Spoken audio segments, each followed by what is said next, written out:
السلام علیکم dear reader and listeners, Urdu novels library میں آپ کا ڈھیر سارا ویلکم۔ رمز عشق بائی نور آصف کے نیکسٹ ایپیسوڈ لے کر حاضر ہوئی ہوں۔ اگر آپ نے ابھی تک میرے اس چینل کو سبسکرائب نہیں کیا، جلدی سے سبسکرائب کر دیں، لائک اینڈ شیئر کریں اور اپنی رائے کامنٹ باکس میں لازمی دیں۔ میرا دوسرا چینل ہے رومانٹک اردو ناولز، اس کو بھی جا کے سبسکرائب کریں۔ وہاں شدت تیار پوسٹ ہو رہا ہے، اس کو جا کر ریڈ کریں یا سنیں۔ امید ہے آپ کو وہ ناول اچھا لگے گا۔ اور اب میں آپ کو 2 ایپیسوڈز دے رہی ہوں، پلیز لائک کمنٹ میں کنجوسی مت کیا کریں۔ چلیں سٹارٹ کرتے ہیں۔ موسیٰ کے لیے دریا پر راستہ بن گیا تھا اور فرعون کے لیے وہ راستہ موت۔ ارحام خان زادہ نے کہتے ہوئے وہ چاقو اس کی دونوں آنکھوں میں بے دردی سے مارے۔ نازنین چیختے ہوئے بے ہوش ہو چکی تھی۔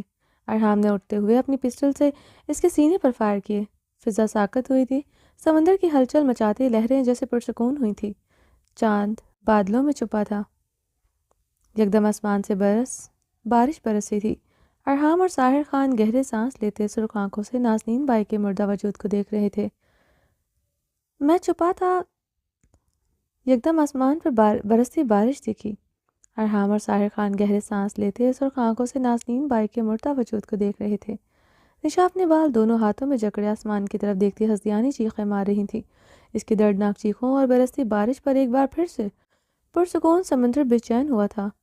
ارحام خان زادہ نے آگے بڑھتے مہاجبین کی لاش گھسیٹتے ہوئے اسی سمندر کی بے چین لہروں کے سپرد کیا۔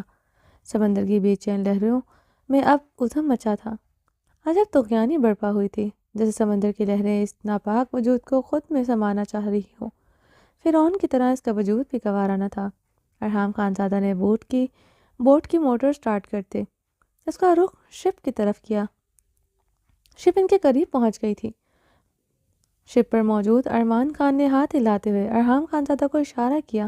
ارحام خان زادہ اپنے گیلے بالوں میں انگلیاں پھیرتے طمانینت سے مسکرایا۔ ارحام خان شپ میں داخل ہوتے آگے بڑھے۔ ارمان نے بغل گیر ہوا۔ ارمان خان بھی اسی سختی سے خود میں بھیج گیا تھا۔ سب کچھ کلیئر ہو چکا ہے۔ دریافت خان نے اپنی فورس کے ساتھ مل کر تمام علاقے کو اپنی حراست میں لے لیا ہے۔ ان لڑکیوں کو دوسری شپ کے ذریعے دریافت خان کے حوالے کر دیا ہے۔ نازنین کے گروہ کے خلاف تمام ثبوت مل چکے ہیں۔ اس کا باقی گروہ بھی جلد پکڑا جائے گا۔ سب کچھ ڈی ایس پی دریافت نے اپنے کنٹرول میں لے لیا ہے، تو ہم کلیئر ہیں۔ ارمان خان نے ساحر خان کی طرف اشارہ کرتے کہا۔ ساحر خان ارمان خان کو دیکھتے بہم سا مسکرایا تھا۔ بارش شدت پکڑتی جا رہی تھی، وہ لوگ پوری طرح بھیگ چکے تھے۔ وہ لوگ تیزی سے آگے بڑھتے تھے۔ یکدم ارمان کا فون کی آواز گونجی تھی۔ ارمان خان نے جلدی سے اپنی پین کی پاکٹ سے فون نکال کر دیکھا۔ نینا کا نام جگمگاتا دیکھ کر اس نے جلدی سے کال ریسیو کرتے کان سے لگایا۔ جی نینا ڈارلنگ۔ ارمان کی بات پر ارحام خان زادہ کے لبوں پر گہری مسکراہٹ چھائی تھی۔ وہ نظریں نیچے کیے گہرا مسکرایا تھا۔ ارمان جلدی سے فون کان سے لگائے ہوئے آگے بڑھ گیا تھا۔ ارحام مسکراتے ہوئے آگے بڑھا۔ اس کے پیچھے نشا اور ساحر تھے۔ وہ لوگ شپ کے اندرونی حصے میں داخل ہونے لگے تھے کہ فائر کی گونجتی آواز پر ارحام کے قدم ساکت ہوئے تھے۔ ارحام اور نشا نے بدحواس ہوتے پیچھے مڑ کر دیکھا۔ ساحر خان دل پر ہاتھ رکھے کھڑا تھا، وہ آنکھیں نیچے زمین بوس ہوا تھا۔ ارحام خان نے جلدی سے اپنی پینٹ سے پسٹل نکالتے اپنے سامنے کھڑے نازنین بھائی کے آدمی پر کے بعد دیگرے فائر کیے۔ وہ لڑکھڑاتے ہوئے شپ میں سمندر میں گرا تھا۔ ارحام اور نشا جلدی سے ساحر خان کی طرف بڑھے، جس کے دل کے پاس گولی لگی تھی۔ ساحر ارحام خان نے ساحر خان کے تڑپتے وجود کو دیکھا۔ دیکھتے اس کے سر کے نیچے ہاتھ رکھا۔ ساحر گہرے سانس لیتے دانت پر دانت جمائے ہوئے تھا۔ سبز آنکھوں سے ٹوٹ کر موتی ہلکی گھنی بیئرڈ کو بھگو رہے تھے۔ ساحر نشا نے روتے ہوئے اسے پکارا، یہ گولی میری جگہ تمہیں کیوں نہیں لگی آخر؟ ساحر خان کی آنکھوں سے آنسو سیلاب کی صورت بہہ رہے تھے۔ ساحر ارحام خان اس کے سینے کے پاس ہاتھ رکھا جہاں سے خون بھل بھل بہہ رہا تھا۔ تمہارے ساتھ اپنی قسمت بدلنا چاہتا تھا، آج بھی بدلنا چاہتا ہوں۔ تم میری جگہ ہوتے میں تمہاری جگہ ہوتا۔ جسے تم مجھے پکار رہے ہو میں ایسے تمہیں پکارتا، ارحام ارحام ارحام، اور تم زندگی کی آخری سانسیں لڑ رہے ہوتے۔ ساحر دل پر ہاتھ رکھتے ایک ہنسا تھا۔ ساحر تمہیں کچھ نہیں ہوگا، ارحام اس کی آنکھوں میں دیکھتے بدحواس ہوتا بولا۔ وہ کبھی اس انسان کی منگیتر رہی تھی، محبوبہ رہی۔ وہ اس انسان سے جلتا تھا، بہت جلتا تھا، مگر پھر بھی اس انسان کی موت نہیں چاہیے تھی۔ ارحام سرخ نم آنکھوں سے اسے دیکھ رہا تھا۔ دل کے پاس لگی ہے گولی، یہ دل کے آگے بہت کمزور ہو چکا ہے، تمہیں لگتا ہے یہ دل مزید کام کرے گا؟ ساحر درد و کرب سے بولتے ارحام کو سوالیہ نگاہوں سے دیکھتے ہنسا۔ نہ میرے لیے آسان ہے، موت ہی میرے ہر درد کا علاج ہے، خوشی خوشی مر جاتا میں، مگر کیا کروں؟ وہ وہاں بھی نہیں ملے گی، وہ یہاں بھی تمہاری، وہ وہاں بھی تمہاری، یہ ناانصافی نہیں میرے ساتھ؟ ساحر خان گہرے سانس لیتے بولتے ہوئے اب مسکرایا۔ کرٹ میں ڈوبی مسکراہٹ رب کے شکوہ کرنے کا حق نہیں ہے۔ اگر اب رب نے مجھے روز محشر میں موقع دیا تو صرف ایک بار پوچھوں گا، میری محبت میں کہاں کھوٹ آخر؟ یا تم میں ایسی کیا بات تھی وہ تم پر اتنا مہربان ہو گیا؟ ساحر پھیکا سا ہنستے نشا کی سسکیوں میں اضافہ کر چکا تھا۔ ساحر تمہیں کچھ نہیں ہوگا؟ ارحام اس کی بند ہوتی آنکھوں کو دیکھتے چیخا۔ کوئی مہر نہیں، کوئی قہر نہیں، پھر سچا عشق سنائیں کیا؟ وہ عشق جو ہم سے روٹھ گیا، ایک ہجر ہم کو لاحق ہے، تعدیر اسے دہرائیں کیا؟ وہ زہر جو دل میں اتار لیا، اب اس کے ناز اٹھائیں کا کیا؟ ارحام خانزادہ آئی سی یو کے باہر دیوار کے ساتھ ٹیک لگائے کھڑا تھا۔ وہ ساحر خان کو ہاسپٹل لے کر آیا تھا۔ ارمان خان کے بازو میں گولی لگی تھی، وہ اپنا ٹریٹمنٹ کرواتے سوات کے لیے نکل گیا تھا۔ وہ خان دادا کو سب کچھ آ کر بتا کر آیا تھا۔ اس کے پرسنل گارڈز نے خان دادا کو ساری سچویشن فون پر بتا دی تھی، یہ بھی بتا دیا تھا کہ اسے گولی لگی ہے۔ یہ خبر حویلی میں کہرام برپا کر گئی تھی۔ نینا نے رو رو کر آنکھیں سجا تھی اور اسے دیکھ کر اس کی چھوٹی سی بیٹی روح نے رو رو کر آنکھیں سجا لی تھی۔ وہی سن کر پہلی فلائٹ لے کر حویلی روانہ ہو گیا تھا۔ نشا کو وہ لوگ سیف جگہ پر منتقل کر چکے تھے، مگر ارحام خانزادہ پچھلے 3 دنوں سے آئی سی یو کے باہر کھڑا تھا۔ وہ تب سے ادھر سے ہلا تک نہیں تھا۔ ساحر خان کی مدر کو ارحام خانزادہ فون کر کے ساری صورتحال سے آگاہ کر چکا تھا۔ وہ اس وقت اسلام آباد میں تھی۔ ساحر خان کے جسم سے فوراً گولیاں نکال دی تھیں۔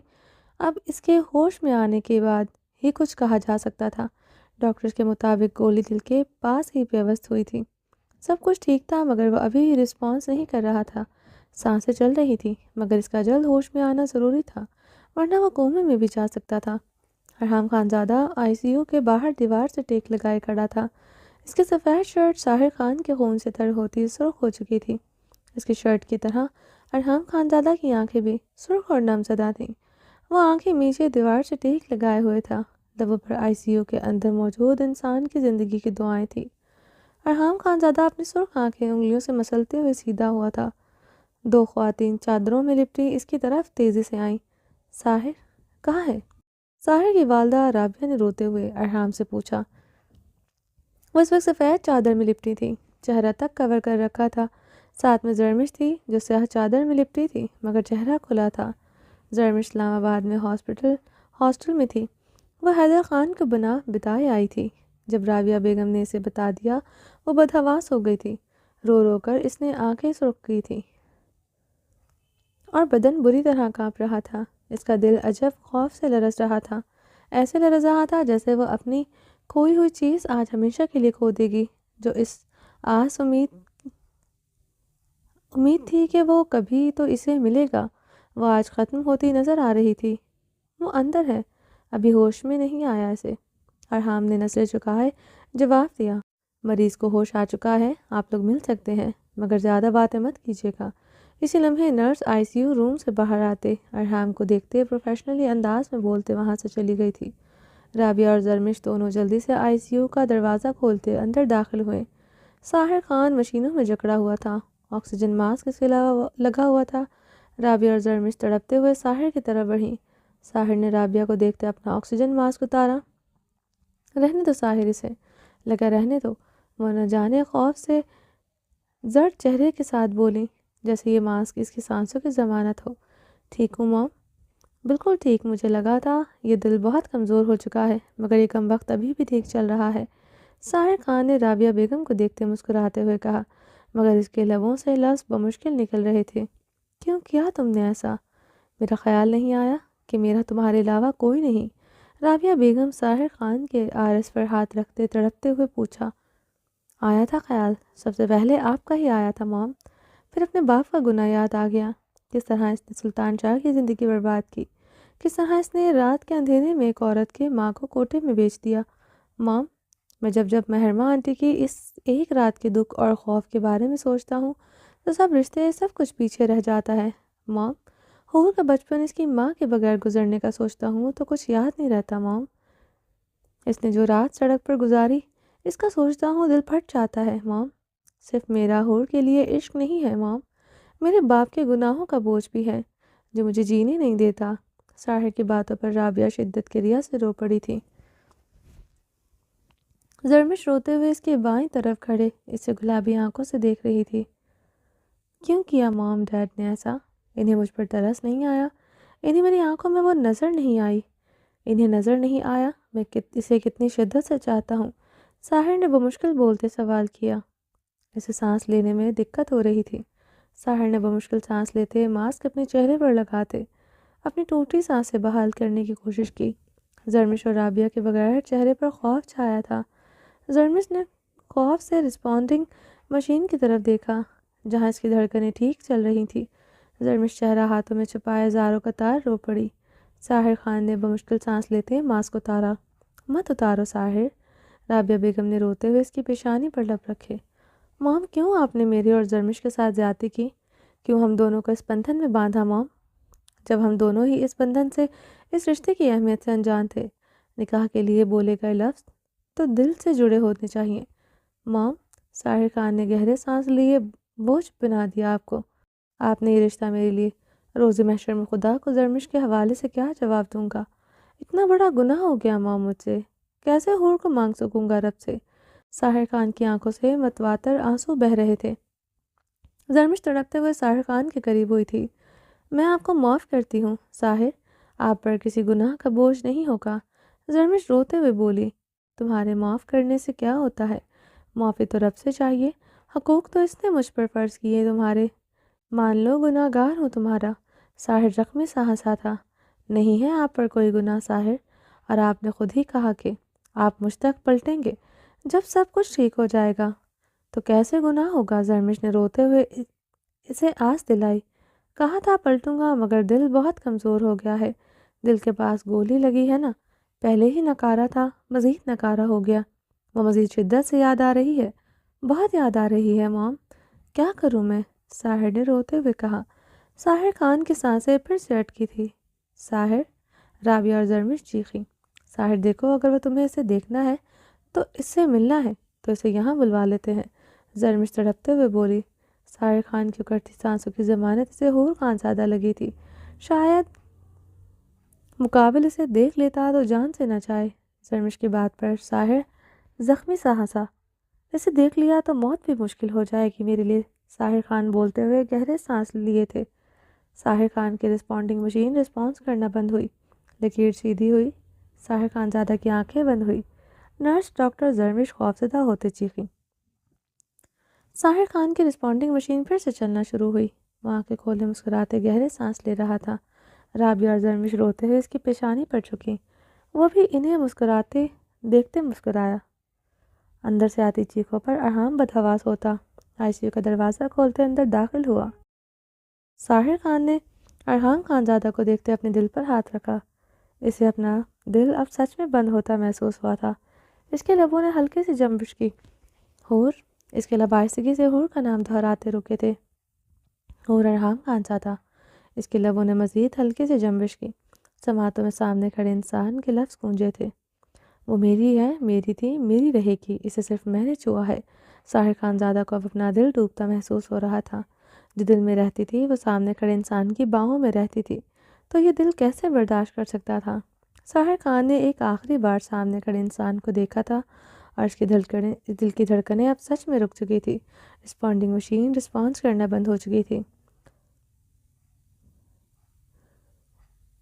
وہ صرف گہری نیند کا فائدہ اٹھا کر اس کے ساتھ گہری شرارتیں کرنا چاہتا تھا، اس کی خوبصورت نگوش کو اپنے لبوں سے چھونا چاہتا تھا۔ درخزئی نے اپنی رسٹ پر پہنی گھڑی پر نظریں دوڑائیں جہاں رات کے 2 بج رہے تھے۔ وہ گہری سانس لیتا اپنی پیشانی دروازے سے سار ٹکا گیا تھا۔ اندر سے آتی عنایا کی سسکیوں کی آوازیں سنتے درخزئی کی رگوں میں دوڑتا خون جیسے ساکت ہوا تھا۔ درخزئی نے پریشانی سے اس کا دروازہ نوک کیا۔ عنایا! درخزئی نے اسے نرمی سے پکارتے دروازہ کھٹکھٹایا۔ اس نے دروازہ کھٹکھٹانے پر اندر سے آتی سسکیوں کی آواز تھمی تھی۔ عنایا، دروازہ کھولو۔ درخزئی نے ایک بار اور دروازہ کھٹکھٹایا۔ مگر اندر اب مسلسل خاموشی تھی۔ انایا، درخزی نے اب سرد آواز میں اسے پکارا۔ اندر سے اب گھٹی گھٹی سسکیوں کی آواز برآمد ہوئی تھی۔ درخزی خانزادہ کی جان لبوں پر سجی تھی۔ انایا، دروازہ کھولو، ورنہ میں کسی نہ کسی طرح دروازہ کھول ہی لوں گا، مگر میرے عطاف کا نشانہ نہ بن جاؤ۔ درخزی نے اپنے لبوں سے لفظ سنتے خود کو بری طرح کوسا تھا۔ وہ مر کر بھی ایسے بات کرنے کا سوچ نہیں سکتا تھا، مگر اس کی سسکیاں سنتے وہ جیسے سولی پر کھڑا تھا۔ اتنا پریشان وہ کبھی نہیں ہوا تھا جتنا اس کی سسکیاں سن کر اس کے روم روم میں بے سکونی کی لہریں دوڑتے اس کے اعصاب چٹکا گئی تھی۔ انایا، دروازہ کھولو، ورنہ میں دروازہ توڑ دوں گا۔ اب دروازے پر ہاتھ مارتے گررا اٹھا تھا۔ اس کی سسکیوں میں اب اضافہ ہو رہا تھا۔ وہ اونچی اونچی آواز میں سسکیاں لے رہی تھی۔ کیوں پریشان کر رہی ہو مجھے؟ درخزئی اب کی بار دروازہ کھٹکھٹاتے ہوئے جیسے جھنجھلایا۔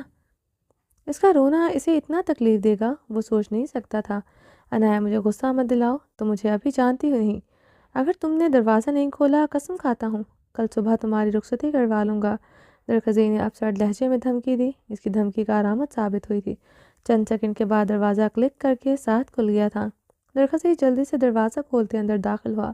انایا صوفے کی طرف بڑھتے صوفے پر بیٹھ چکی تھی۔ وہ بلیک پول گاؤن ویلوٹ کی نائٹی میں ملبوس تھی۔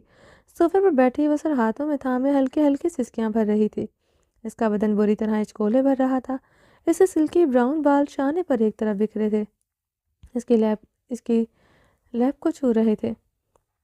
درخزئی تڑپ کے آگے بڑھتا اس کے قدموں میں پنجوں کے بل بیٹھتے اس کے دونوں ہاتھ اپنے مضبوط ہاتھوں میں جکڑ گیا۔ انایا نے نظریں اٹھائے اسے دیکھتے اپنے ہاتھ اس کے حصار سے کھینچنے کی کوشش کی جسے وہ مضبوطی سے تھام گیا تھا۔ درخزئی اس کا متورم سرخ چہرہ دیکھ کر مزید تڑپ اٹھا تھا۔ کیا ہوا انایا؟ ایسے کیوں رو رہی ہو؟ کسی نے تمہیں کچھ کہا ہے؟ درخزئی نے نرمی سے کہتے ہوئے اس کی لپ پر اپنے لب رکھے۔ وہ بری طرح کانپ رہی تھی۔ درخزئی کے لب کو لبوں سے چھونے پر اس کی رنگت میں سرخیاں کھلی تھی۔ درخزئی نے اب اس کی کپکپاہٹ دیکھتے پریشانی سے لپ پر اپنا ہاتھ رکھے اس کی کپکپاہٹ کم کرنے کی کوشش کی۔ انایا کا ہاتھ اب اپنی لب سے اٹھاتے ہوئے خود میں سمٹی تھی۔ I am sorry. درخزئی نے اس کا گریز دیکھتے جلدی سے معذرت کر لی۔ اسے اس کا لب پر ہاتھ رکھنا پسند نہیں آیا تھا۔ درخزئی نے ایک بار پھر سے خود کو کوسا تھا۔ اسے اس طرح سے نہیں چھونا چاہیے تھا۔ وہ اس کے چھونے پر نچلا لب دھانتوں تلے دباتے سرخ ہوتے نسیں جھکائے ہوئے تھی۔ چہرے پر ناگواری کا تاثر بھی تھا۔ وہ سمجھتا تھا وہ اس کی لبوں کی گستاخیاں تجاوز گردن چہرے پر برداشت کر لیتی تھی، مگر جسم کے نازک حصوں کو وہ چھونے پر اس کا چہرہ ایسے ہی سرخ ہوتا تھا۔ وہ خود پوری کوشش کرتا تھا غلطی سے بھی اس کی گہرائیوں کو نہ چھوئے، مگر آج کی حرکت خود ساختہ تھی۔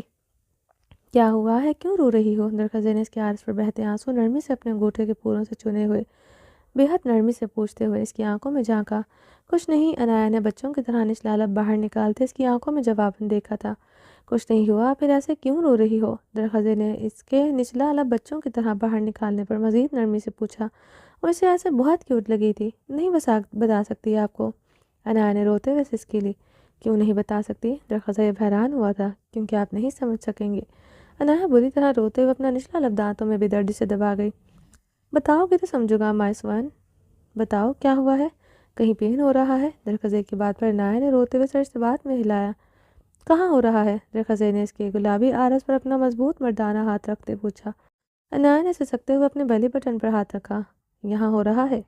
درخزئی نے اس کے پیٹ پر اپنا ہاتھ رکھا۔ انایا کا چہرہ رنگت آگ کے مانند سرخ ہو رہی تھی۔ وہ اس کا ہاتھ بری طرح سے چٹک گئی۔ درخزئی اس کے چہرے کی بدلتی رنگت پر مزید حیران ہوا۔ کچھ عجیب سا ریئیکٹ کر رہی تھی۔ آپ چلے جائیں یہاں سے، مجھے آپ کی ضرورت نہیں۔ انایا صوفے سے اٹھتی چیخی۔ کیا ہو گیا ہے انایا؟ کیا مسئلہ ہے؟ درخزئی خانزادہ زمین سے اٹھتے انایا کے مقابل ہوتے نرمی سے اس کے کندھے پر ہاتھ رکھا۔ آپ کو سمجھ کیوں نہیں آ رہا کہ یہ میرا مسئلہ ہے؟ آپ کے سامنے انکمفرٹیبل ہو رہی ہوں۔ وہ درخزئی کو گلابی آنکھوں سے دیکھتے لرزتے لبوں سے دبی آواز میں چیخے۔ تم بتاؤ کہ تو سمجھوں گا، درد ہو رہا ہے تمہیں، اس میں انکمفرٹیبل کیا ہے؟ چلو ڈاکٹر کے پاس چلتے ہیں، چینج کرو، میں تمہیں ابھی ڈاکٹر کے پاس لے کر چلتا ہوں۔ درخزئی انایا چیخنے پر اب بھڑک اٹھا تھا۔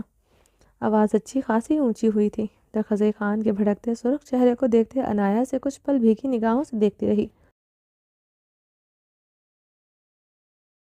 دوسرے لمحے وہ بیڈ کی طرف غصے سے بڑھی۔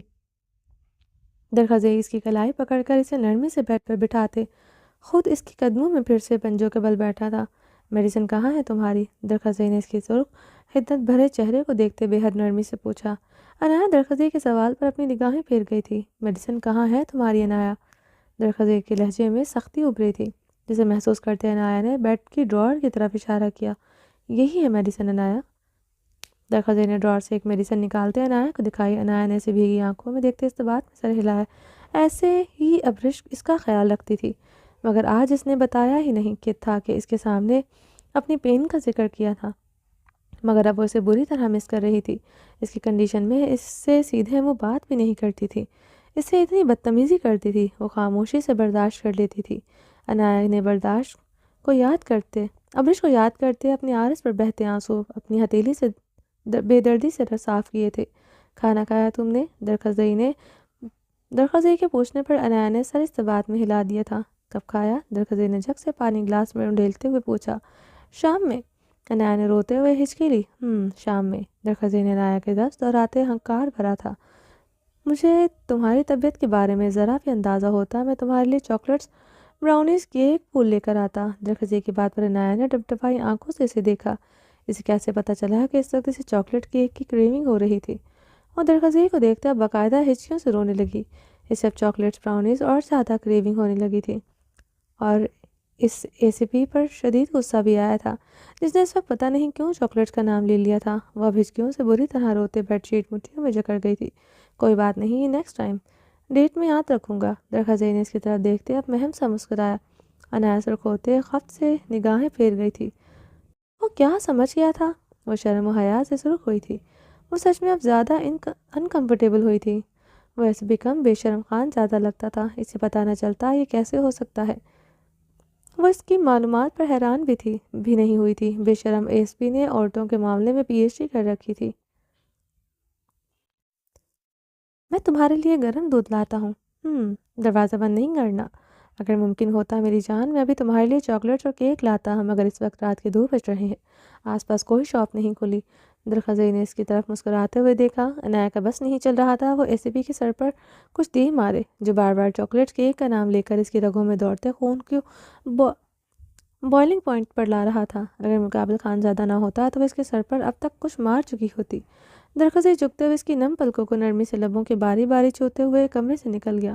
اس کے جانے کے بعد انایا پھر سے رو دی تھی۔ وہ اب چاکلیٹس کیک کے لیے رو رہی تھی۔ پین جیسے غائب ہو گیا تھا، اسے اب صرف چاکلیٹ اور کیک چاہیے تھے۔ تھوڑی دیر بعد درخزئی گرم دودھ کا گلاس پکڑے داخل ہوا، اس کے قدموں میں بیٹھتے گلاس اس کے لبوں سے لگایا۔ مجھے چاکلیٹس اور کیک بالکل پسند نہیں، اور پھول تو مجھے زہر لگتے ہیں۔ خبردار اس پہ تم کبھی لائے جان سے مار ڈالوں گی۔ انایا دودھ کا گلاس اپنے لبوں سے ہٹاتے چیخی تھی۔ اوکے، کبھی نہیں لاؤں گا، درخزئی نے نرمی سے کہتے دودھ کا گلاس اس کے لبوں سے لگایا، اور درخزئی کی بات پر دودھ کا گلاس پیچھے کیا، اب ہچکیوں سے رونے لگی تھی۔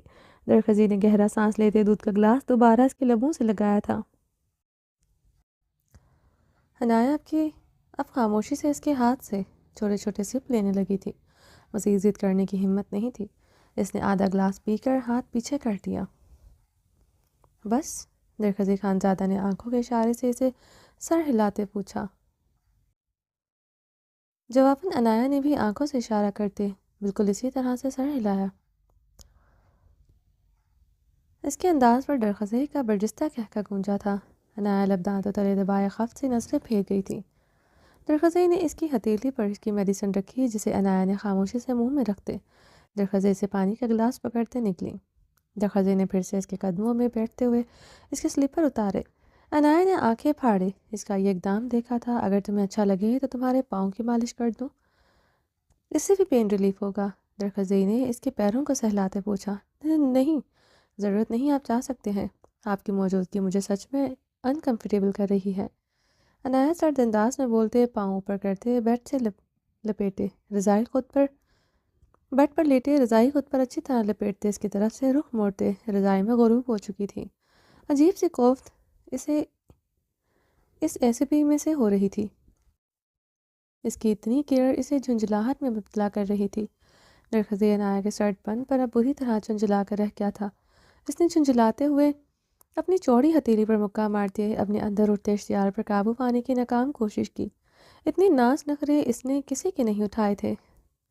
نہ اس نے سوچا تھا وہ کسی کے اٹھائے گا، اس نے یہی سوچا تھا کہ وہ عنایا سے نکاح کے بعد رخصتی کروا کر اسے اپنا حق لے لے گا، مگر نکاح کے بعد اس کے جذبات اپنی بیوی کے جذبات سے مشروط ہو چکے تھے۔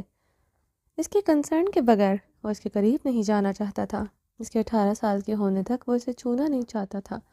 درخزی نے تکاوٹ سے انگڑائی لیتے اپنے موبائل میں ہاتھ پھیرا، اپنے منہ پہ ہاتھ پھیرا۔ اس کی طبیعت کا خیال کرتے وہ اپنے اشتعال پر قابو پا گیا۔ اگر مقابل کی طبیعت خراب نہ ہوتی تو وہ اس پر غصہ اتارنے کا سوچ بھی نہیں سکتا تھا، اتنی پیاری ہو گئی تھی وہ اسے۔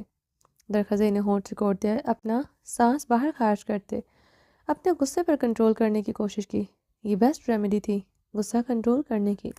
درخزی اپنے شوز اتارتے بیڈ کی طرف بڑھتے، عنایا کے قریب لیٹے ہوئے رضائی میں گم ہوتے، اس کے کمر میں ہاتھ ڈالتے اسے اپنے سینے سے لگا گیا تھا۔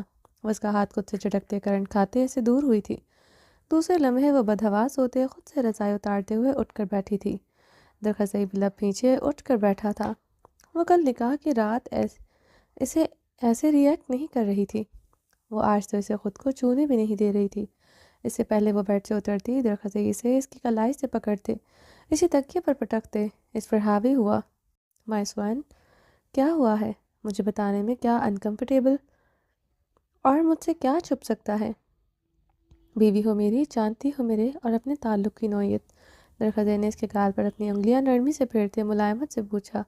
اس کے خوبصورت نقوش اور اس کے بدن سے اڑتی گلاب کی خوشبو سے پرسکون کر گئی تھی۔ درخزی نے اس کے گال پر اپنی انگلیاں نرمی سے پھیرتے ملائمت سے پوچھا۔ اس کی خوبصورت نقوش اور اس کے بدن سے اڑتی گلاب خوشبو اسے پرسکون کر گئی تھی۔ عنایا نے مقابل کے دل کی دھڑکنیں اپنی دھڑکنوں میں بجتی محسوس کر کے گھبراتے ہوئے استبات میں سر ہلایا۔ اس کے بدن سے اڑتی مردانہ خوشبو عنایا کو اپنی سانسوں میں گھلتی محسوس ہوتے بدحواس کر رہی تھی۔ درخزی خانزادہ کی اتنی نزدیک اسے دہکتی آگ لگتی تھی، اس کی سانسوں کی تپش سے وہ جھلسنا شروع ہو جاتی تھی۔ کیا جانتی ہو، بتاؤ مجھے۔ درخزی نے گمبھیر آواز میں اس کی نرم و ملائم گال پر اپنی ہلکی گھنی بیئرڈ رب کی۔ یہی کہ ریسیپی درخزی خانزادہ میرا شوہر ہے جو مجھ پر مجھ سے زیادہ حق رکھتا ہے۔ عنایا درخزی کی براؤن گہری آنکھوں میں دیکھتے ہی سانس میں بولی تھی۔ عنایا کی بات پر وہ انداز پر درخزی کا برجستہ کہکا گونجا تھا۔ عنایا درخزی کے گال پر گڑھا پڑتے دیکھ کر حیران ہوئی تھی۔ اس نے یہ پہلی بار دیکھا تھا، شاید یہ کہکا لگانے پر پڑتا تھا، مسکراتے ہوئے نہیں۔ عنایا کی بات پر وہ انداز پدر درخزی کا برجستہ کہکا گونجا تھا۔ اس نے تو نہیں دیکھا تھا، ہاں، مگر مسکراتے ہوئے بہت بار دیکھا تھا۔ اس کے چہرے پر ہمہ وقت مسکراہٹ ہوتی تھی۔ اس نے ابھی تک حویلی کے باقی خانزادوں کی طرح اسے سنجیدگی نہیں دیکھا تھا۔ کیا ہوا ہے؟ چھو سکتی ہو؟ درخزی اس کی بڑی بڑی آنکھوں میں جھانکتے نچلا لب شرارت سے دانتوں تلے دبا گیا۔ اس کی بات پر عنایا کی رنگت قندھار کی مانند سرخ ہوتے درخزی خانزادہ کو محفوظ کر گئی تھی، اس کے بدن کو محسوس کر گئی تھی۔ آج وہ اس کے ساتھ لپٹا ہوا تھا، پوری طرح وزن نہیں ڈالا تھا، مگر اس کے بدن کی گرمائش اس تک پہنچتے اس کے بدن میں سپارک سے پیدا کر رہی تھی۔ گھڑا چھوڑنے کی بات کر رہا ہوں، گھڑا چھونے کی بات کر رہا ہوں۔ درخزی خانزادہ نے اس کا ہاتھ پکڑتے اپنے گال پر ٹکایا۔ تمہارا ہوں جیسے تم میری ہو، مجھے جہاں چاہو چھو سکتی ہو۔ درخزی نے گمبھیر آواز میں بولتے ہوئے اس کی لوور بیلی پر نرمی سے ہاتھ رکھے اسے گرمائش پہنچانے کی کوشش کی۔ عنایا نے پرسکون ہوتے آنکھیں موندی۔ مقابل کا لمس اسے سکون پہنچا گیا تھا، پین ریلیف محسوس ہوا۔ اب بتاؤ، تمہیں کیسے سکون پہنچاؤں، کیسے تمہارا درد کم کروں؟ اس کنڈیشن میں تمہیں کس چیز کی ضرورت ہوتی ہے؟ اگر تم چاہتی ہو میں تم سے دور ہو جاؤں تو میں صوفے پر سو جاؤں گا، مگر تمہیں ایسے پین میں چھوڑ کر نہیں جا سکتا۔ مجھے یقین ہے میری باہیں آج تمہیں سکون پہنچائیں گی۔ درخزی کی بات پر عنایا کی آنکھیں مزید پھیلیں۔ اسے بھی خانزادہ کو اچھی خاصی معلومات تھی۔ اس کی آنکھوں میں دیکھتے خوف زدہ ہوتے، لب دانتوں تلے دبائے کے نظریں چکا گئی تھی۔ درخزی تکیے پر سر رکھتے اس کی کمر میں ہاتھ ڈالے اسے اپنی سینے پر کر گیا۔ تمہیں کیا لگتا ہے میں تمہاری کنڈیشن نہیں سمجھوں گا اور مجھے بتانے میں انکمفرٹیبل کیوں ہو رہی تھی جبکہ خود پر میرا حق سمجھتی ہو؟ درخزی نے اس کے بالوں میں نرمی سے انگلیاں چلائیں۔ عنایا اس کی شرٹ مٹھیوں میں جکڑے آنکھیں موندے شام سے کریم سے مرنے والی ہو گئی تھی۔ وہ اس وقت مقابل کو اپنے قریب بھی نہیں دیکھنا چاہتی تھی، مگر اس کا حصار اسے سکون دے گیا تھا۔ ہمیشہ ابرش کے پاس اس کے پاس ابرش ہوتی تھی مگر وہ اسے اپنے قریب نہیں آنے دیتی تھی۔ وہ اس کے قریب آتی یا ذرا سا بھی کچھ کہتی وہ اونچا اونچا چیخیں مارتے اپنے قریب آنے سے منع کر دیتی تھی، اور ابرش ساری رات کمرے میں صوفے پر لیٹے گزار دیتی تھی۔ ہر تھوڑی دیر بعد اٹھتے سے پوچھتی مگر وہ بیڈ پر لیٹے روتی رہتی تھی، مگر آج درخزئی کو قریب آنے سے منع نہیں کر سکی۔ پتہ نہیں مقابل کا ڈر تھا یا پھر اس کا خود پر حق، وہ نہیں سمجھ پا رہی تھی، مگر وقتی طور پر درخزئی کی مضبوط باہیں اسے سکون دے گئی تھیں۔ عنایہ کو آنکھیں مونتے دیکھتے درخزئی عنایہ کے بالوں میں مزید نرمی سے انگلیاں چلاتے اس کی کمر کے گرد اپنا حصار مضبوط کرتے، بہت ہلکے سے اپنے ہاتھ سے اس کے کمر کا مساج کرنے لگا۔ اس کی کمر کو نرمی سے ہلکے ہلکے دبا نہیں سکی تھی۔ پتہ نہیں مقابل کا ڈر تھا یا پھر اس کا خود پر حق، وہ نہیں سمجھ پا رہی تھی، مگر وقتی طور پر درخزئی کی مضبوط باہیں اسے سکون دے گئی تھیں۔ اسے جتنی معلومات تھی اس مطابق وہ اپنے تئیں عنایہ کو پرسکون پہنچا رہا تھا۔ عنایہ تھوڑی دیر بعد اس کے حصار میں گہری نیند سو چکی تھی۔ درخزئی بہت نرمی سے اس کی کمر، اس کے شولڈر کو نرمی سے دباتے، اس کی پیشانی کو نرمی سے چھوتے۔ اسے خود میں بھینچ گیا تھا، آج پھر اسے گہری نیند سوتا دیکھ کر وہ گہرا مسکرایا تھا۔ زران اپنے نم زدہ بالوں میں انگلیاں پھیرتے ڈریسنگ کی طرف بڑھا۔ ابرش ڈریسنگ کے آگے کھڑی اپنے سلکی براؤن کھلے بالوں کو ڈرائی کر رہی تھی۔ وہ اس وقت پنک لانگ بات گاؤن میں ملبوس تھی۔ زران نے مرر میں نظر آتے اپنی بیوی کے عکس پر گہری اور گرم نگاہ ڈالی تھی۔ دھڑکنیں بے ترتیب ہوئی تھیں، وہ کل سے اس کے بے تنائی بے رخی برت رہی تھی۔ وہ درخزئی کے جانے اپنے ابرش کو بغیر بتائے فارم ہاؤس چلا گیا تھا۔ اسے پورا یقین تھا ابرش یہ برداشت نہیں کر سکے گی، وہ اپنی ناراضگی ختم کر لے گی، مگر یہ دیوانی بیوی اس نے اسے ایک کال بھی نہیں کی تھی۔ وہ سارا دن ادھر گزار کر بے چین ہوتے حویلی واپس آ گیا۔ اب کمرے میں آیا تو وہ شاور لے کر نکلی تھی۔ زران اسے گہری نگاہوں سے دیکھتے شاور لینے چلا گیا تھا۔ اتنا تو اسے پتا تھا کہ اس کا اس ٹائم شاور لینے کا مقصد یا تو وہ اس کے لیے شاور لیتی تھی یا پھر غم میں شاور لیتی تھی۔ اسے شاور لیے دیکھ کر وہ اندر تک پرسکون ہوا تھا۔ اس کی خوبصورت بیوی سے زیادہ دیر بے تنائی برت نہیں سکتی تھی۔ زران نے گہری نگاہ اس پر ڈالی، پھر وہ اسے سنجیدہ چہرے سے مرر میں دیکھتے اب اپنے سلکی بالوں میں برش کر رہی تھی۔ زران اس وقت سفید ٹراؤزر پر سفید ٹی شرٹ میں ملبوس تھا۔ اس نے 9 مہینے بعد بلیک کے علاوہ کوئی کلر پہنا تھا۔ وہ اپنی بیوی سے وعدہ کر چکا تھا، اب یہ وعدہ نبھانا تھا۔ اس کی ناراضگی کی وجہ سے اس نے بلیک کلر نہیں پہنا تھا۔ زران کچھ پل اس کے سر سپاٹ چہرے کو دیکھتے رہا، پھر اس کی کمر میں ہاتھ ڈالتے، اسے اپنی سینے سے لگاتے، اس کی پچھلی گردن پر اپنے دہکتے لب رکھ گیا۔ تمہاری خوبصورتی سے زیادہ مجھے تمہارے بدن کی خوشبو بھاتی ہے مائی بیوٹیفل وائف۔ زران کے بال کمر سے ہٹاتے اس کی پچھلی گردن پر دیوانہ وار لب رکھ رہا تھا۔ ابرش کے پیٹ کو وہ سختی سے جکڑے ہوئے اپنے پشت کے ساتھ لگائے ہوئے تھا۔ ابرش نے گہرے سانس لیتے اس کے ہاتھ میں اپنے پیٹ سے ہٹانے کی کوشش کی۔ وہ مزید سختی سے اسے اپنے ساتھ لگا گیا تھا۔ مزید تمہارے نخرے، تمہاری بے رخی برداشت نہیں کروں گا۔ آج رات تمہارے پور پر اپنی شدتوں کی گہری چھاپ چھوڑتے تمہیں بتاؤں گا کل رات میری کیسی گزری بیوی۔ زران اس کا گاؤن کی ڈوری کھولتے اس کے قیامت خیز عکس کو آئینے میں دیکھتے بے خود ہوا تھا۔ آنکھیں خمار کی سرخی گہری ہوئی تھی۔ اس کا رخ ایک جھٹکے سے موڑے اس کے لبوں پر جھکتے، اس کے لبوں کو اپنے لبوں میں لیے اس کے نچلے لب پر اپنے دانت کاٹ گیا تھا۔ ابرش اس کے مضبوط حصار میں بری طرح قید تھی، اس کی جنونی شدت اور اس کے حصار میں پھڑپڑا کر رہ گئی تھی۔ زران کا ایک ہاتھ اس کا گاؤن کے اندر سرسراتا اس پر اپنا مکمل حق جتا رہا تھا۔ ابرش نے بمشکل سانس لیتے اسے اپنے دونوں ہاتھوں سے خود سے دور دھکیلنے کی کوشش کی۔ وہ اس کی دونوں کلائیاں اس کی کمر پر ایک ہاتھ لگاتے دوسرے ہاتھ سے اس کے بالوں کو جکڑے اس کا چہرہ اپنے مقابل کر گیا۔ کہا نا، اور تمہارے نخرے میں برداشت نہیں کر سکتا۔ ختم کرو یہ ناراضگی کا ڈرامہ، جانتا ہوں تم میرے بغیر نہیں رہ سکتی۔ 2 منٹ میں جو تمہاری مزاحمت اور اوپر سے دکھاوے کی ناراضگی ہے وہ بھی ختم ہو جائے گی۔ 2 منٹ لگتے ہیں تمہیں پگھلنے میں، اور پھر میری خوبصورت بیوی ساری رات اپنے مسٹر خانزادہ کو سکون نہیں لینے دے گی، تکا دیتی ہے۔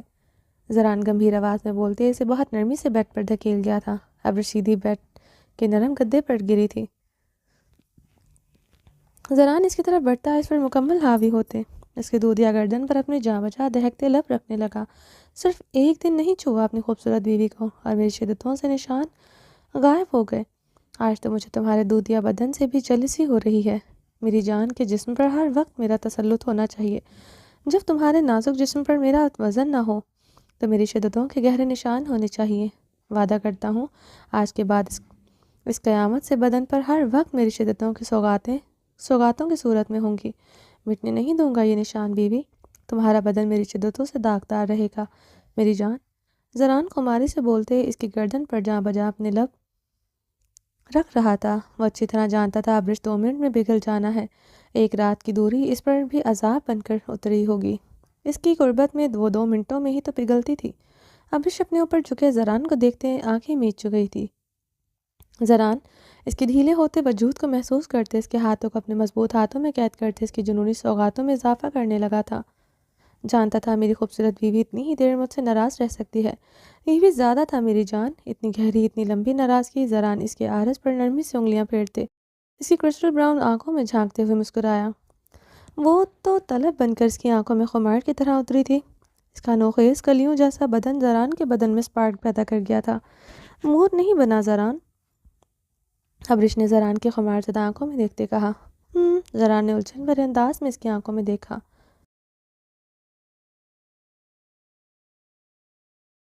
مسٹر خانزادہ، تم 2 منٹ میں میرا موڈ بنا دو گے، مگر آج تم 3 منٹ میں میرا موڈ نہیں بنا سکے۔ ابرش زران کی سفید ٹی شرٹ مٹھیوں میں جکڑے سے اپنے مزید قریب کرتے نفی میں سر ہلا گئی۔ تم میری خوبصورت بیوی مجھ سے کیا چاہتی ہے؟ زران اس کی آواز گمبھیر ہوتی جا رہی تھی۔ ابرش اسے خود سے دور دھکیلتی سے تکیے پر گراتے اس کے اوپر آتے، اس پر اپنا تمام وزن ڈالتے، اپنے گاؤن کی ڈوری کھولتے اسے کھول گئی۔ ابرش اپنے بولڈ انداز پر زران کی آنکھوں میں خمار کی سرخی گہری ہوئی۔ وہ اسے پاگل کر گئی تھی۔ میرا موڈ تو تم اپنے بولڈ انداز سے بنا چکی ہو، بلکہ آگ بھڑک اٹھی ہے میرے اندر۔ زران اس کی کمر کو مٹھی میں بے دردی سے بھرتے اسے خود کے ساتھ شدت سے لپٹا گیا۔ ابرش زران کی بات پر مدھم سا ہنستے اس کے عارض پر اپنا ہاتھ جما گئی۔ اس کی ہنسی پر زران مزید بے خود ہوا تھا۔ زران بے خود ہوتے اس کے گلابی لبوں کو اپنے لبوں میں دبانے لگا تھا کہ ابرش اپنا ہاتھ اس کے لبوں پر رکھ گئی تھی۔ زران نے الجھن بھری نگاہوں سے اس کی طرف دیکھا۔ مقابل کی مزاحمت اس کی سانسیں بے ترتیب کر گئی تھی۔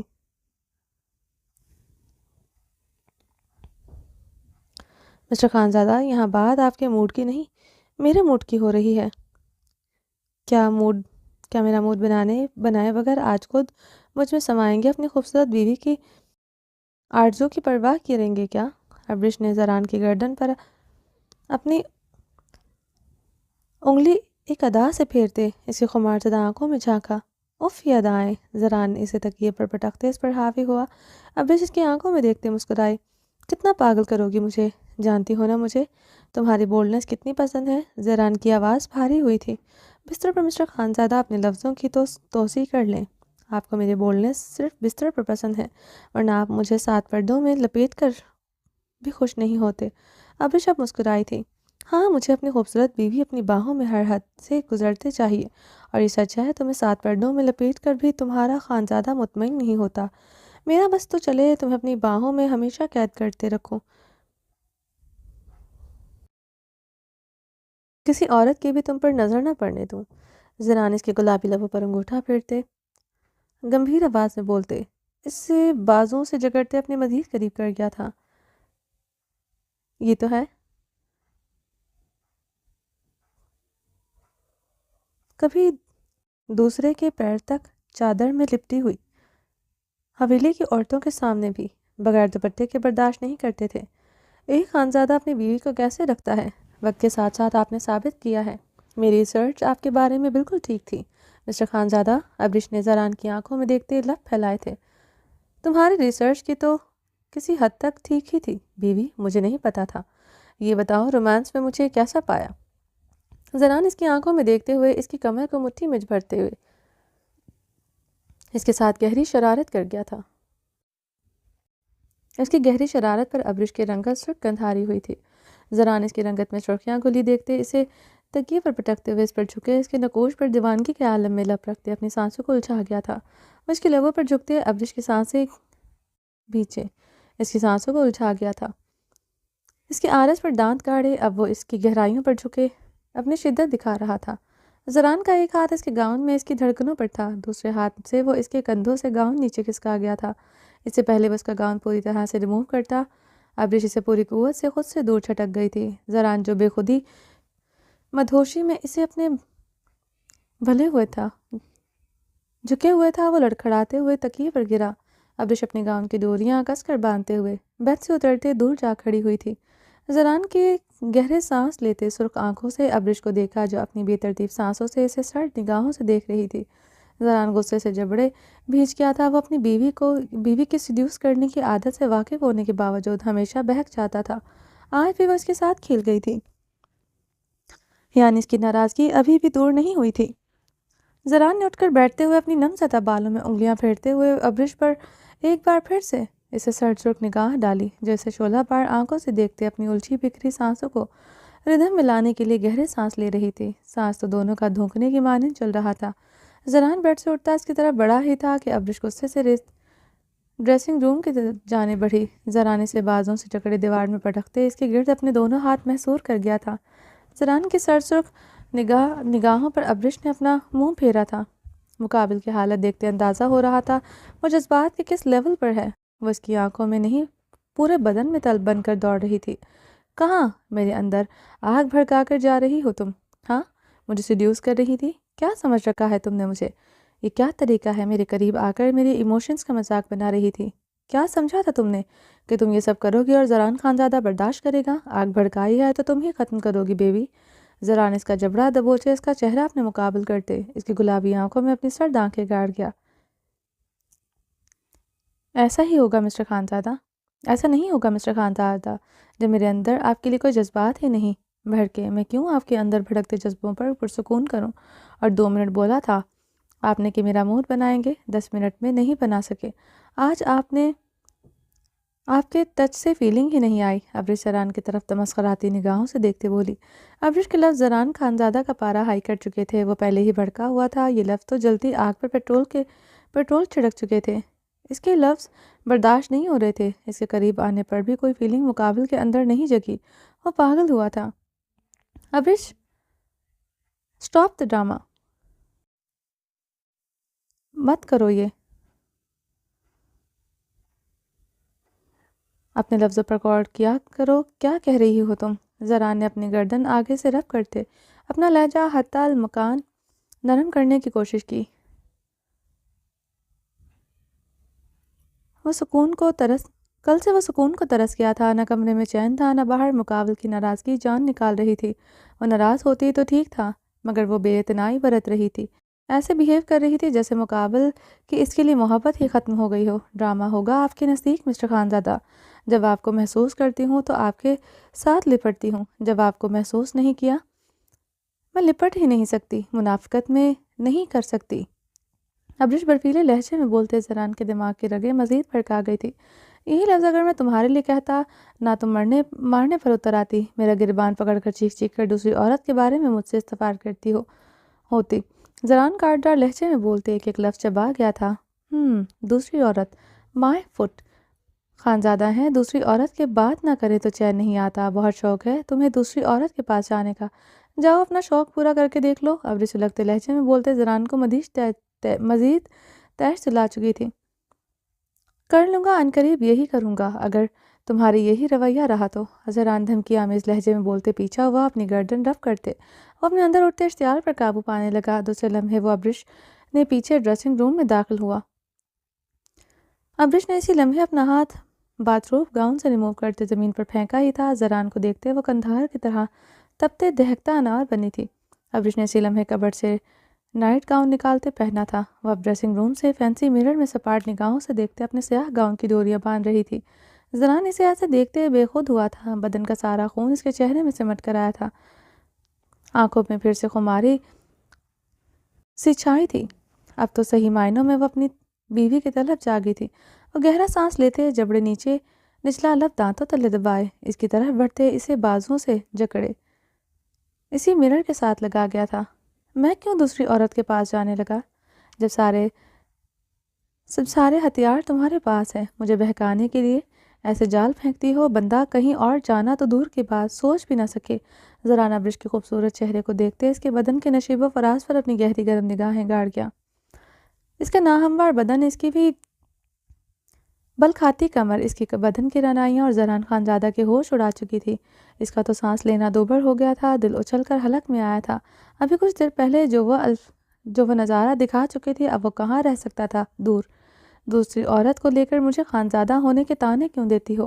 ماما جان، حویلی کے تمام مردوں نے ایک ہی عورت پر اکتفا کیا ہے سوائے داجی اور لالا کے۔ میں ون وومن مین ہوں۔ میری جان صرف اپنی خونخوار جذباتی بیوی کا جو مجھ سے شدید محبت کرتی ہے، دیوانوں کی طرح چاہتی ہے وہ اپنے مسٹر خانزادہ کو۔ مجھے یقین ہے میری بیوی جیسی محبت حویلی میں کوئی عورت نہیں کرتی ہوگی۔ زران اپنے ہاتھ کا لمس اس کے نشیب و فراز پر رکھتے، اس کی دھڑکنیں محسوس کرتے اس کے عارض کو دانتوں سے سک کر گیا تھا۔ ابرش نے سسکتے ہوئے اس کی آنکھوں میں دیکھا، وہ اپنے چوڑے مضبوط دیوار جیسے حصار میں قید ہوئے تھا۔ تم کو لالا ہر ٹائم کمرے میں رہتے ہیں، اپنے لالا سے کچھ سیکھ لو۔ یہی کہا تھا نا تم نے؟ وعدہ ہے تم سے میری جان، اب کمرے سے باہر نہیں نکلوں گا، بالکل نہیں نکلوں گا۔ اب سے میرا ٹائم صرف میری بیوی کا ہے، میرا ہر لمحہ صرف تمہاری پناہوں میں اب ہر لمحہ گزاروں گا۔ زران بھاری آواز میں بولتے اس کے عارض کو چوم رہا تھا۔ اس سے پہلے وہ اس کی نائٹی کندھوں سے نیچے کھسکا تھا، اب اسے پھر سے پوری قوت سے اسے خود سے دور دھکیل گئی تھی۔ مجھے آپ کے وقت کی ضرورت نہیں ہے، جیسے پہلے کرتے تھے ویسے ہی کریں، اس کمرے میں آنے کی ضرورت نہیں ہے۔ مجھے پتہ چل گیا ہے میری اوقات۔ ابرش نے غصے سے زران کو دیکھتے کہا، کیا ہے تمہاری اوقات؟ زران نے منہ پر ہاتھ پھیرتے سلگتے لہجے میں آئی برو چکائے استفار کیا۔ سانسیں پھر سے دھوکنے کی مانی چل رہی تھی، مگر اس کی بیوی کو اس کی پرواہ نہیں تھی۔ وہی جو کل پوری حویلی کے سامنے بتائی آپ نے۔ ملازموں تک کو پتا تھا عنایہ اور درخزئی کا نکاح، سوائے میرے۔ ہر بات کا سب کو پتا ہوتا ہے، صرف آپ مجھ سے چھپاتے ہیں۔ اتنا بڑا حق چھینا آپ نے مجھ سے، جیسے وہ ایسے بھی خرانٹ خانزادہ میری عنایہ کے لیے آخری مرد تھا۔ وہ اب یہ بول دیں، مت دیجیے گا۔ عنایہ بہرزاد کے پاس رہی، اس سے درخزئی کو کوئی فرق نہیں پڑتا، اس لیے نکاح کروایا۔ زران عنایہ امریکہ چلی جاتی، وہاں سے درخزئی سے بہت بہتر انسان مل سکتے تھے۔ تمہیں اس بات سے کچھ فرق نہ پڑتا، وہ آپ خانزادوں کی طرح حق ملکیت کا راگ کبھی نہ لاپتی، اپنی مرضی کی زندگی گزارتی۔ میری عنایہ لیکن نہیں، اب وہ ایسے ہی میری طرح رات کو بستر پر چیپ نائٹی پہن کر اس ACP کو خوش کرے گی، اور یہی ہوئی اس کی بھی زندگی، اور وہ ACP بھی خوش نہیں رہے گا۔ لیکن یاد رکھنا، عنایہ اور درخزئی کی طلاق ہو کر رہے گی، اور میں کرواؤں گی۔ وہ اس ACP کی بیوی نہیں بنے گی۔ بلڈی سی Khanzadas, all mens of this havelis are bullshit. ابرش لفظ سے باتیں بھڑکی تھی۔ اچھا، امریکہ میں عنایہ بس مرد سے نکاح کرتی، اسے بستر پر خوش نہ کرتی۔ زران نے اس کی گالی پر بمشکل خود پر قابو پایا تھا۔ اس نے حویلی کے تمام مردوں کی گالی دی تھی، برداشت کرنا مشکل ہوا تھا۔ وہ خود پر قابو پائے طنزیہ لہجے میں بولے، استہزائیہ مسکرایا، آپ کے تن سے ثابت ہوا آپ عنایہ کو بہن نہیں مانتے۔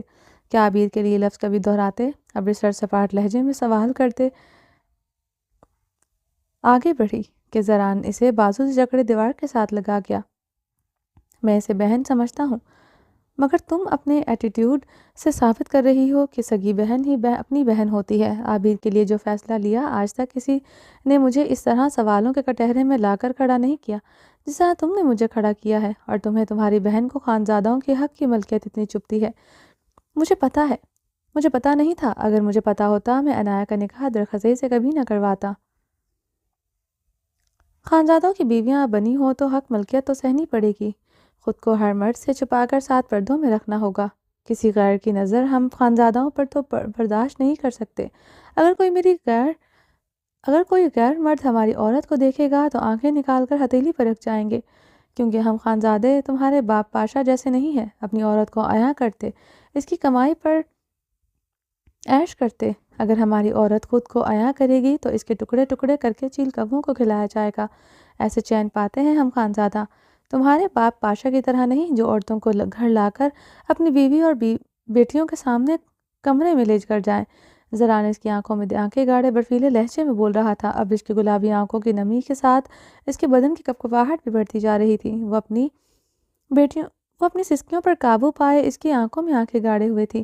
ایسا مرد چاہتی تھی عنایا کے لیے تم، پاشا جیسا تمہارا باپ تھا، وہ بھی امریکہ میں رہتا تھا نا؟ زران نے اس کی آنکھوں میں دیکھتے آنکھیں گاڑی سرد لہجے میں آئی برو اچکائے استفار کیا۔ ابرش نے شبنمی آنکھوں سے دیکھتے نفی میں سر ہلایا۔ اس کے بدن اب زلزلوں کے زد میں تھا، مقابل کے لبوں سے تانے برداشت نہیں ہوئے تھے۔ زران نے اس کے بدن کی کپکپاہٹ دیکھتے اسے بازوؤں کو اپنی آہنی گرفت میں سختی سے جکڑ گیا تھا۔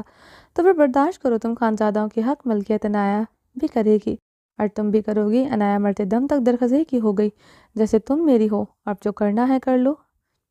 نہ تم اور نہ تمہاری بہن ہماری ہم خانزادوں کی پناہوں سے بچیں کہیں جا سکے گی۔ زران نے ایک آگ برساتے لہجے سے بولتے اس کا بازو اپنی گرفت سے آزاد کیا۔ بہت شکریہ مجھے میرا ماضی یاد دلانے کے لیے۔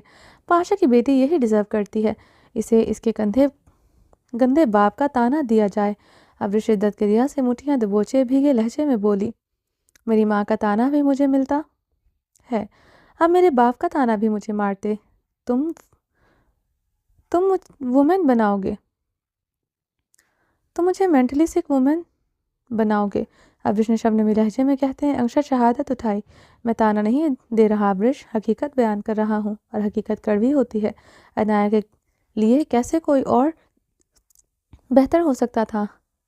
تم کسی کو بھی جانے بغیر کیسے کہہ سکتی ہو وہ درخزی سے بہتر ہوتا؟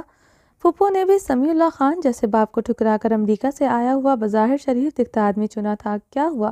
وہ اپنے ساتھ تم سب کی زندگی بھی برباد کر گئی۔ ایک غلط فیصلہ نسلیں بگاڑ دیتا ہے ابرش، ایک غلط انسان کی زندگی میں آنے سے نسلیں تباہ ہو جاتی ہے۔ مانتا ہوں غلط کیا میں نے، بہت غلط کیا میں نے، تمہاری بہن تھی وہ، اس پر تمہارا حق تھا، مگر صرف پاشا جیسے آدمی کو اس کی زندگی میں آنے سے بچایا ہے۔ ذرا نے لب کھینچے کہا، درخزے اچھا ہے، جو انسان خود پر کنٹرول نہ کر سکے وہ کیسے اچھا انسان ہو سکتا ہے؟ کیسے وہ میری 16 سالہ بہن کے ساتھ رات گزار سکتا ہے؟ ابرش الگ کے بل چیخی تھی۔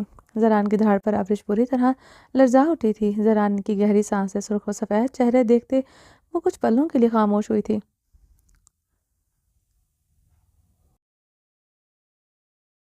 اچھائی مت چڑھائیں، میرے قریب مت آئیے گا،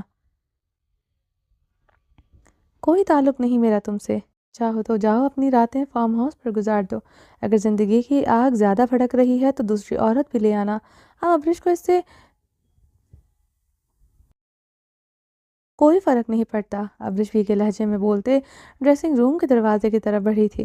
دروازے کے پاس اس کے قدم ٹھہرے تھے۔ میرے باپ کا تانا مار کر تم نے آج مجھ سے خود کو ابرش پاشا کہنے کا غرور بھی چھین لیا ہے، اس کے لیے کبھی تم کو معاف نہیں کروں گی۔ ابرش انگشت شہادت کی انگلی اٹھائے اس کی پشت کو دیکھتے بھی یہ لہجے میں بولے، ڈریسنگ روم سے نکل گئی۔ آہ! زران غصے سے دیوار پر مکہ مارتے وہ حلق کے بل چیخا تھا، اگر مجھے ایک خون معاف ہوتا تو تیرا کرتا۔ بغیرت بھی زران جبڑے بھینچتے گرایا، سب سے خطرناک بیوی مجھے ملی ہے، آج اندازہ ہوا ہے یہ عنقریب تجھے پاگل کر دے گی۔ زران مرر میں دیکھتے ہوئے گہرے سانس لیتے بڑبڑایا۔ وہ بری طرح پچھتا رہا تھا کہ اس نے پاشا کا تانا کیوں مارا، آخر اس کے گناہوں میں ایک اور اضافہ ہو چکا تھا، اچھی طرح واقف تھا اس کے جذباتی طبیعت سے۔ غصے میں وہ خود پر کنٹرول ہی نہیں کر سکا تھا۔ حویلی کے تمام مردوں کو گالی دینے اور بستر پر خوش رکھنے والی بات پر اس کے دماغ کی رگیں گرم ہو گئی تھی، اور پھر وہ بار بار خود سے دور چھٹکنا اسے پاگل کر گیا تھا۔ زران اب ڈریسنگ روم میں چکر لگاتے اپنے طیش و عالم پر قابو پا رہا تھا اور جانتا تھا منتقم مزاج بندے کی بیوی آسانی سے یہ بات نہیں چھوڑے گی۔ زران آئیبرو انگلی سے مسلتے ہوئے جھنجھلاتے ہوئے اپنی ٹی شرٹ اتار کر مرر پر دے ماری تھی۔ وہ جھنجھلائے ہوئے ڈریسنگ روم کے صوفے پر لیٹا، جانتا تھا کمرے میں اپنی بیوی کو دیکھ کر خود پر قابو نہیں رکھ سکے گا، اور وہ کمرے سے باہر گیا تو اس کی بیوی اس بات کو بنیاد بنا کر آج نہیں تو کل اس کا جینا حرام کر دے گی، اس کے گناہوں میں اضافہ کرے گی۔ جتنی خفا تھی وہ کیسے اس کمرے سے نکل سکتا تھا؟ حیدر خان نے زرمش کے بے جان وجود کو پر کمبل اڑھایا، وہ بری طرح کپکپا رہی تھی۔ ساحر خان کی تدفین کرنے اور ارحام خان اسے اپنے ساتھ واپس لے کر آئے تھے، جس کے ساتھ مضبوط رشتہ تھا۔ جب وہ ہی نہیں رہا تھا تو اسے وہاں چھوڑ کر کیا کرتے؟ رقیہ خانم نے ایک بار پھر زرمش کو اپنے سینے سے لگایا تھا، پتہ نہیں وہ ساحر خان کے جنازے پر چلی کیسے گئی تھی، فرشتے کو لے کر وہ نہیں گیا تھا۔ دراب زراب کو بھی سفر کرنا پڑتا، اس کے بیٹے ڈسٹرب ہو جاتے، پھر دراب تھوڑی تھوڑی دیر بعد فیڈ لیتا تھا، جس کی وجہ سے وہ فرشتے کو ساتھ اسلام آباد نہیں لے کر گیا تھا۔ وہاں ارحام خان کو دیکھتے اسے اپنا فیصلہ درست لگا تھا۔ ارحام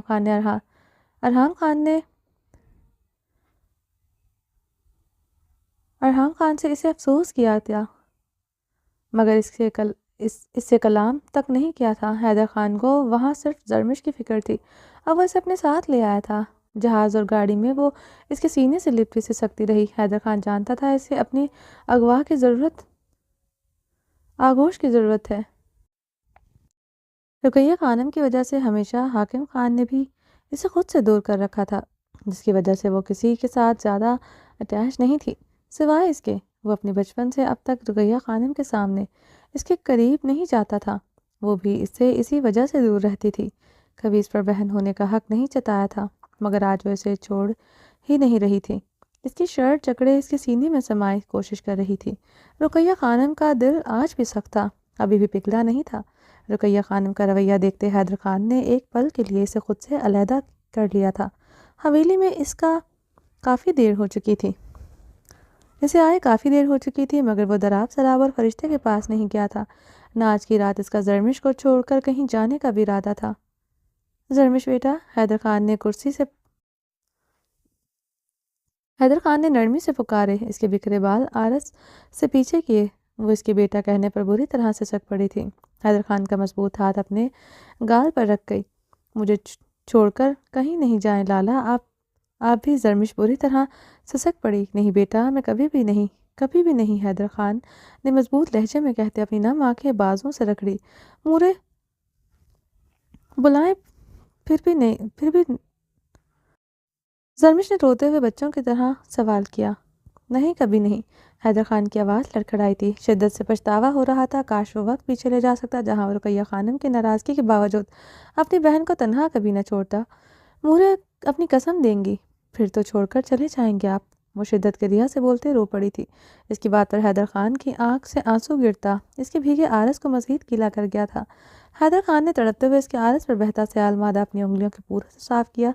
پھر بھی نہیں جاؤں گا، کہیں نہیں، کبھی بھی نہیں چھوڑوں گا۔ حیدر خان کے لب بری طرح کپکپا رہے تھے۔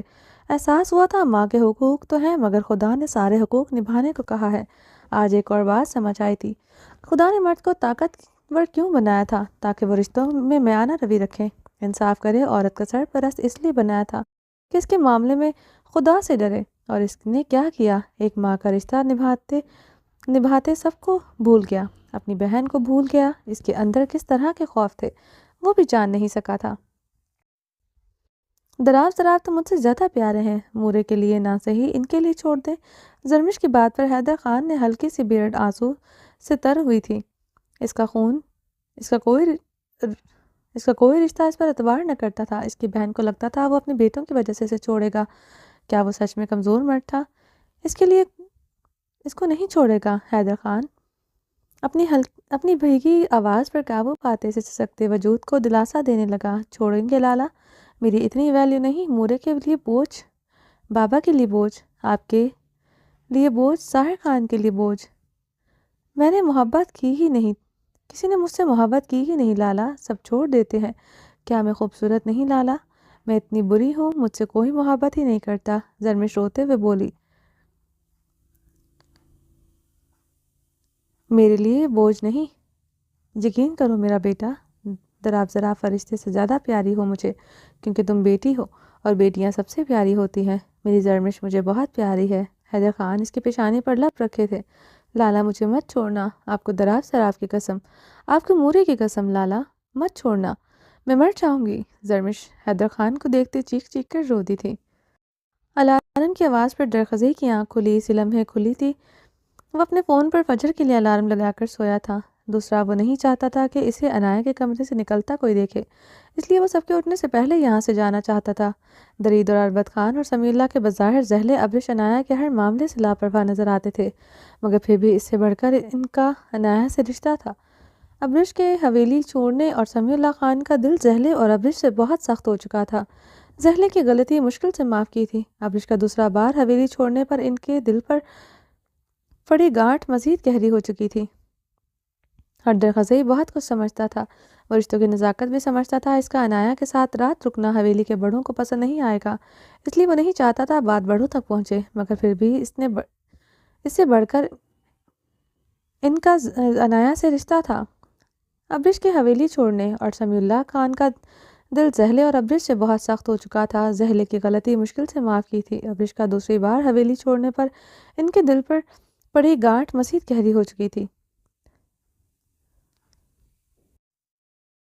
درخزئی نے سائڈ ٹیبل پر رکھے لیمپ آن کی، اپنی آنکھیں انگلیوں سے مس لی۔ ابھی 1 گھنٹے پہلے ہی وہ سویا تھا، مگر آنکھ الارم کی ایک بیل پر کھلی تھی۔ پولیس والا تھا، بہت اسٹرکٹ رولز فالو کرتا تھا، بہت سخت قسم کی ٹریننگ تھی اس کی۔ 1 گھنٹے کی نیند پر بھی وہ فریش ہو جاتا تھا۔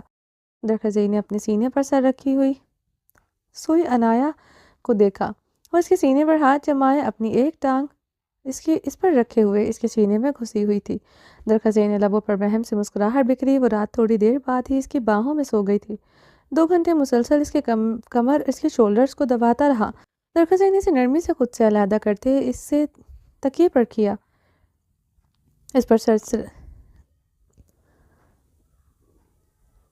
یونیفارم پر پڑی۔ درخزئی خانزادہ لب پھینچ گیا تھا، اسے اپنی یونیفارم سے بہت پیار تھا، ذرا میلا نہیں ہونے دیتا تھا۔ نہ یونیفارم کبھی پہن کر سویا تھا، اسے ابھی ڈیوٹی پہ بھی جانا تھا اور یہاں اس کے پاس ایک ہی یونیفارم تھا۔ درخزئی نے اپنی یونیفارم کو لب پھینچے دیکھا۔ عنایہ کی آنکھ اسی لمحے کھلی۔ بیڈ شیٹ کو دیکھ کر اس کا چہرہ کندھاری ہوا تھا۔ خجالت سے احساس سے وہ درخزئی کی طرف دیکھ بھی نہیں پا رہی تھی۔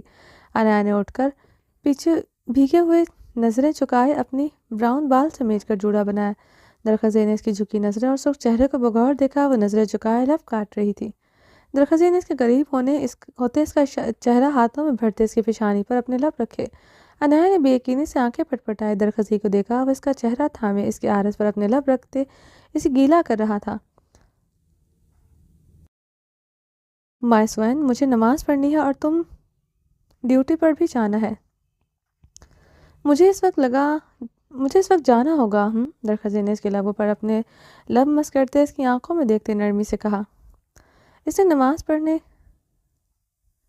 اور ڈیوٹی پر جانے کا سن کر وہ مزید خجالت سے سرخ ہوئی تھی۔ آج جلدی آ جاؤں گا اور تمہارے لیے کیک، چاکلیٹس پھول بالکل نہیں لاؤں گا، اور تم ACP کی جان لے لو گی، اور مجھے مرنا نہیں جب تک میں تمہارے ساتھ اپنی ویڈنگ نائٹ نہ منا لوں۔ درخزئی نے اسے بے باکی سے آنکھ مارتے جھکتے ہوئے اس کی دھڑکنوں پر لب رکھے تھے۔ دور رہو ACP، زیادہ قریب آؤ تب بھی جان لے لوں گی۔ عنایہ نے گلاب کی طرح سرخ ہوتے اسے دونوں ہاتھوں سے پوری قوت سے دور دھکیلا۔ ویڈنگ نائٹ والی بات اس کا دل مقام پر لب رکھتے اسے پارا ہائی ہوا تھا۔ عنایہ کے گرانے پر درخزئی کا برجستہ کہہ گونجا، ایسے بات کیا کرو مجھ سے، ACP کی بیوی کو ایسا ہی ہونا چاہیے۔ خانزادوں سے ڈرنا چھوڑ دو، تمہارا خانزادہ تو تمہارا مرید بن چکا ہے اور ساری عمر زن مرید بن کر رہنے کو تیار ہے۔ ڈرنا صرف ہماری ویڈنگ نائٹ کو، تب تمہارا ڈرنا جائز ہوگا۔ درخزئی ذو معنی انداز میں اسے بے باکی سے آنکھ مارتے ہوئے بیڈ سے اسے دروازے کی طرف بڑھا تھا۔ درخزئی نے مڑتے ہوئے اسے ایک آنکھ سے دیکھا تھا، وہ غصے سے شعلہ بار نگاہوں سے گھور رہی تھی۔ چلیں جی، باقی کا نیکسٹ ایپیسوڈ میں کنٹینیو کریں گے۔ امید ہے آپ کو ایپیسوڈ پسند آئی ہوگی۔ چینل کو سبسکرائب نہیں کیا، جلدی سے سبسکرائب کر دیں، لائک اینڈ شیئر کریں، اور اپنی رائے کامنٹ باکس میں لازمی دیجیے گا۔ اپنا ڈھیر سارا خیال رکھیے گا، دعاؤں میں یاد رکھیے گا۔ اللہ حافظ۔